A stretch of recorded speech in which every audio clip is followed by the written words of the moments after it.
Hi everyone, welcome back to SwitchUp. We thought we'd do something a little bit different today. We're going to take a look at the new Zelda games, I say new in air quotes, that came out on the little Game Boy app.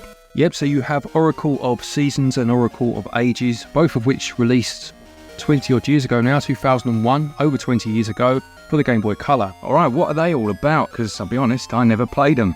Well, let's find out.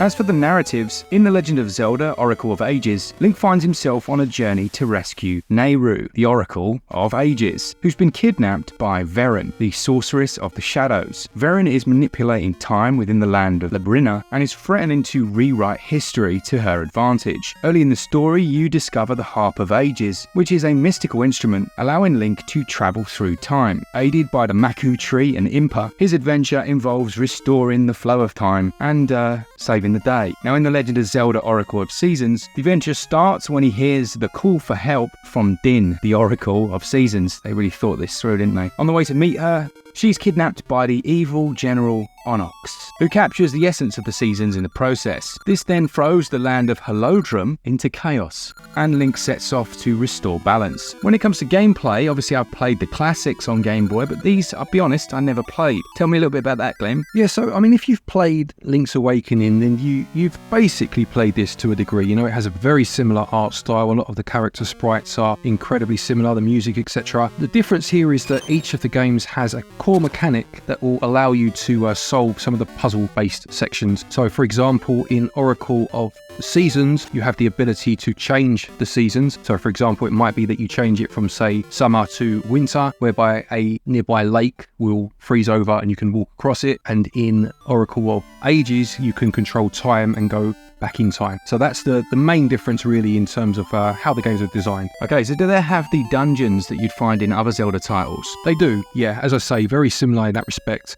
What they also have, which was very interesting, and it's nice that both games are obviously on this app now, is that when you finish one of the games, it gives you a password, and if you input that password before starting the next game, it will change the story slightly, and I believe, never got this far, but I believe that it gives you like the true final boss. Right, you know? Nice. So across the two games, the gameplay is the same, or you said there's the two different mechanics that are used. I'm guessing they're completely exclusive to each other. Yes, so in terms of the games themselves, obviously they're completely different in terms of layout of the world. So you're getting two exclusive games. It's not like a Pokemon Red, Blue, or whatever they're called, you know. And one is more action-based than the other. I believe its Seasons was more action-based. Yeah. I think you confirmed that before we started recording, didn't you? And Ages was a bit more puzzle-based. So it's not a case of playing the same game through twice. Having said that, of course, having been developed by Capcom actually at around about the same time, using the same engine, you'll see a lot of similarities, you know. So how do the time travel and season changing mechanics actually work then? So for both games, there is an item that you'll need to acquire in order obviously to use those powers. It's the Rod of Seasons in Seasons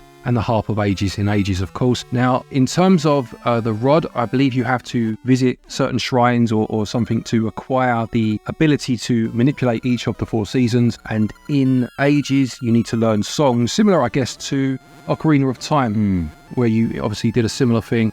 So yeah, that's how they work, basically. Would you need to play both of the games then? No, the games were designed to be independent of themselves, so you could play one and get a conclusion to the story. Again, I only actually ever played Seasons back in the day. I never played both games, but from what I've heard since, and around the time, playing both of them almost completed the story. You got a more comprehensive, if you like, conclusion if you want. And also, what's quite interesting is there was meant to be a third game. Wow, okay. So at the time of development, as I said, it was Capcom that developed these for Nintendo. There were going to be 3 games. I think maybe they just having 3 interconnected games was a bit too ahead of its time, and they scaled it back to 2. But yes, so in terms of whether you need to play both, you'll get a better or a more rounded story, and obviously they're both available on here anyway. Yeah. But playing one is fine. So would you recommend these then for people going back to, that haven't experienced them before? Yeah, I would say so. I mean, my favourite was always Link's Awakening. Yeah. I just thought that was a fantastic portable Zelda game because it was so whimsical. It was completely different. It was set on this different island. And then these came along, which I didn't play straight away because they were on the Game Boy Color,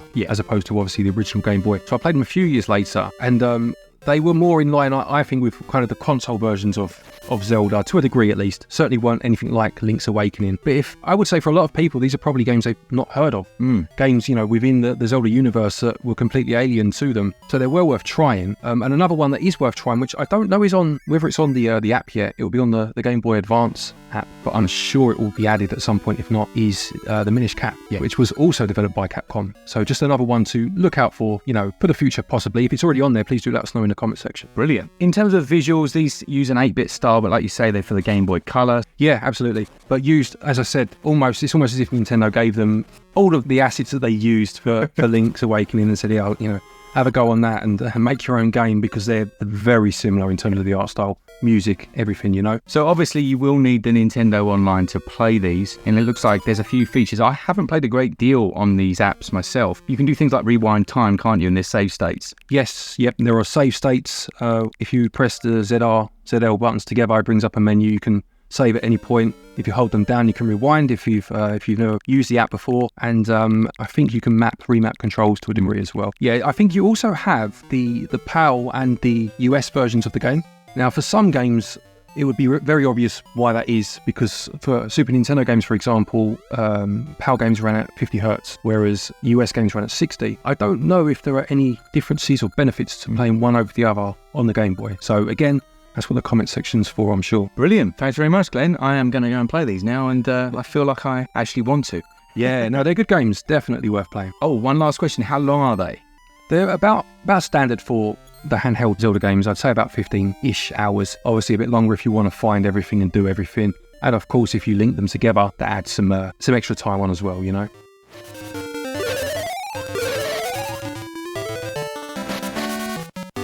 Brilliant. So there it is. Let us know in the comments if you've been playing these ones or if you want to check them out. Hopefully the gameplay on the screen as well has enticed you as it has me. If you did want to buy your Nintendo Online and save yourself a bit of money, you can do so over at switchup.gg, where you'll get 5% off instantly and 5% back in coins using code SwitchUp. Nice one. Hope you enjoyed this. For all things, no, that's what you say, isn't it? Take care and happy gaming.